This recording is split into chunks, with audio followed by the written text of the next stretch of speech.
আমরা কখন মরে যাব আমরা জানি না। আমরা দুনিয়ার মানুষ এখানে ক্ষতিগ্রস্ত যে আমরা মৃত্যুর জন্য প্রস্তুতি নিই না। আমরা দুনিয়ার মানুষ 2 দিন 5 দিন 10 দিনের জন্য কোনো জায়গায় যদি ঘুরতে যাই, কত কিছু কামাই করে নিয়ে যাই যাতে করে সেখানে গিয়ে আমাদের থাকতে অসুবিধা না হয়, অথচ আমরা না ফেরার দেশে পাড়ি দেব। ওই একা আপনি পথিক, আপনার সঙ্গে কেউ যাবে না।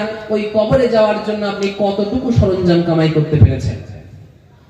আল্লাহ রাসূল সাল্লাল্লাহু আলাইহি ওয়াসাল্লাম তিনি বলছেন, ইয়াকবাহুল মাইতা সালাসাতুন, একটা মানুষ যখন মারা যাবে তার সঙ্গে কবর পর্যন্ত 3টে জিনিস যাবে। অফারজিহু ইসনানে, কবর দেওয়ার পরে 2টো জিনিস ফিরে চলে আসবে। ওয়ায়াবকা ওয়াহিদুন, তার সঙ্গে কবরে শুধুমাত্র একটা জিনিস যাবে।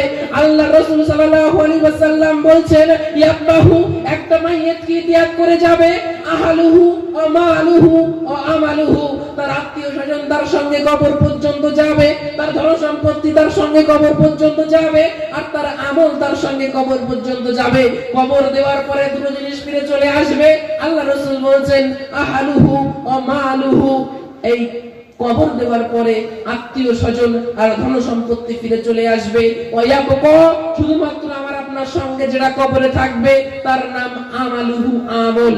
আর আমরা দুনিয়ার মানুষ আজকে এই আমলটাই করি না। আমরা দুনিয়ার মানুষ আজকে আমল থেকে পিছিয়ে রয়েছি।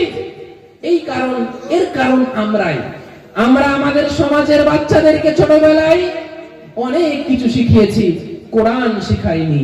আমরা আমাদের পরিবারের ব্যক্তিবর্গদেরকে কোনোদিন বলিনি যে লাকাদ কানা লাকুম ফি রাসূলিল্লাহি উসওয়াতুন হাসানা, হে আমার সন্তান, ছেলে, হে আমার মেয়ে, হে আমার ভাই, হে আমার পুত্র, জেনে রাখো আমাদের সকলের আদর্শ কোন খেলোয়াড়ের ভিতরে নেই, আমাদের সকলের আদর্শ কোন নায়ক নায়িকার ভিতরে নেই, আমাদের সকলের আদর্শ ওই বিটিএস দের ভিতরে নেই, আমাদের সকলের আদর্শ জনাবে মুহাম্মদ সাল্লাল্লাহু আলাইহি ওয়াসাল্লামের ভিতরে।